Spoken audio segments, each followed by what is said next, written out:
राम जय राम जय राम।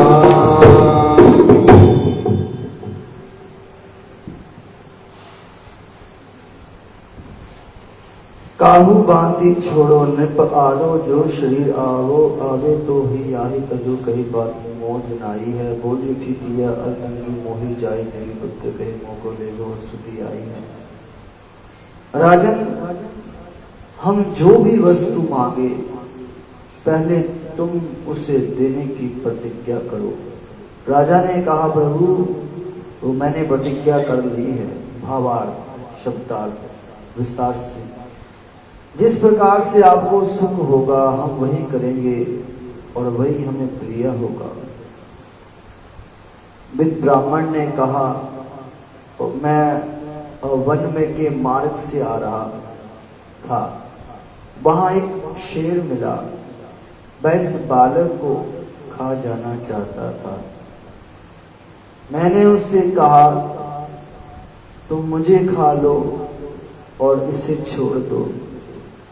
उसने कहा नहीं राजन, उसने कहा नहीं, मुझे तो इस बालक का मांस ही प्रिय है। मैंने कहा ऐसा मत करो, किसी प्रकार इस बालक को छोड़ दो।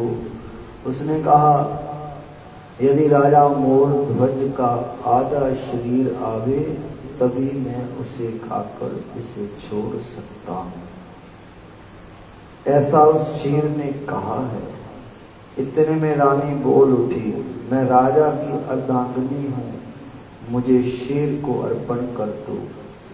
राजा के पुत्र ने कहा इस बालक के बदले में मुझ बालक को अर्पण करना सिंह के लिए अति प्रिय होगा। ब्राह्मण देव बोले सुनो, भूली हुई एक बात और याद आई। व्याख्या कहते कि मिलो खाए जात, अभिमान सिंह है शेर है, साधन अर्जित कर देना ही खा जाना है। भाव ये है कि जब अब अभिमान अहंकार होने पर साधक जो भगत हैं वो अपने साधन से भ्रष्ट हो जाता है। जब अहंकार आया, कहते कियो करायो सब गयो जब आयो अहंकार, खावो मोही नहीं भाई है। भाव ये है कि भगवान सर्वथा अमानी है, अभिमान कभी छू भी नहीं जाता, इससे अच्युत है, क्योंकि अच्युत करने वाला तो अभिमान है। श्री मोर ध्वज के पूछने पर जैमिनिषद में लिखा है, पर में लिखा है कि ब्राह्मण रूपधारी भगवान ने अविष्ट अव्यक्त करते हुए कहा राजन, मैं जिस कार्य के लिए आपके पास आया हूँ उसका वर्णन करता हूँ। सुनिए, मैं अपने पुत्र का विवाह करने के लिए रमणीय धर्मपुर से रवाना हुआ हूँ। मार्ग में सुना है कि आपके इस नगर में कृष्ण शर्मा नामक ब्राह्मण रहते हैं, वे आपके पुरोहित हैं और उसमें एक कन्या है, वह माननीयों का समादार करने वाले हैं। अतः अपनी कन्या मेरे पुत्र के लिए विवाह दो। ऐसा विचार कर मैं पुत्र को साथ ले आपके नगर की ओर आ रहा था। तब मार्ग में भयंकर वन में पहुंचने पर वहां क्रोध भरा एक शेर मिला। उसने मेरे देखते देखते मेरे तरुण पुत्र को पकड़ लिया। उसे छुड़ाने का मैंने बहुत यत्न किया। मैंने उसे अपना शरीर देना चाहा तो उसने कहा तदीय तपसा दग्धम वृद्ध गात्रम च रोचते, अर्थात तुम्हारा शरीर तो अवश्य से दग्ध एवं वृद्ध हो चुका है, अतः मुझे ये पसंद नहीं है। कहूँ बांति छोड़ो, मैंने उससे कहा केनो पाए न दाने न तपसा बाप प्रपंचसी, अर्थात तुम दान से तपस्या से अथवा किस प्रकार से मेरे पुत्र को छोड़ सकते हैं। नृप आदो जो शरीर आवे, इसमें परीक्षा की कठोरता दर्शाई गई।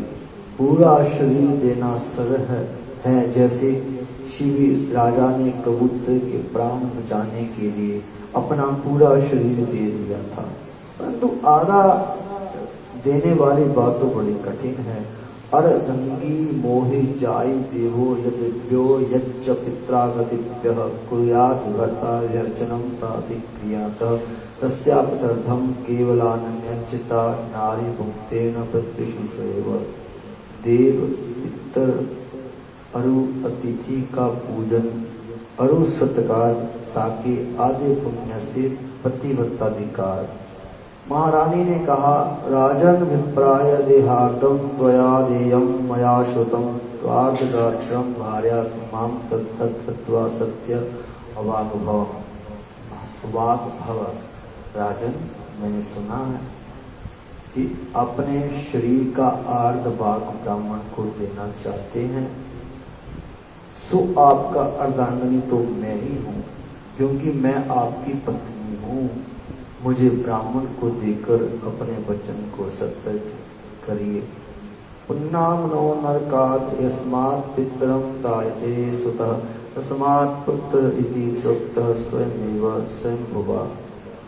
पुत्र नामक नरक से कहते कि पिता का त्राण करता है, इसलिए साक्षात ब्रह्मा जी ने उसे पुत्र कहा है। पुत्र पिता की आत्मा ही होता है। आत्मा वे जायते पुत्र।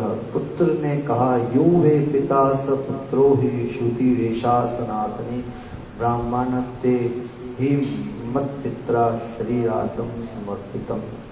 शरीरार्थम समग्रम हे पितृ भवति पुत्र का। जो पिता है वही पुत्र है, ये सनातनी श्रुति है। इसलिए यदि मेरे पिताजी ने मेरे शरीर का अर्धभाग ब्राह्मण को देने के लिए प्रतिज्ञा की है, तो पिता के शरीर का संपूर्ण आधा भाग पुत्र का ही होता है। मैं चलने के लिए तैयार हूँ। बोलिए अपने अपने गुरु महाराज की जय। श्री बाबा आत्मानंद जी महाराज की जय। पूज्य पाद श्रद्धेय श्री सद्गुरुदेव जी महाराज की जय। उमापति महादेव की जय। 80-4-84 कैंटिया वाली माता बड़ी सदा की जय। सचिया जोता वाली माता की सदा की जय। बलियान रस्ते पान वाली माता की सदा की जय।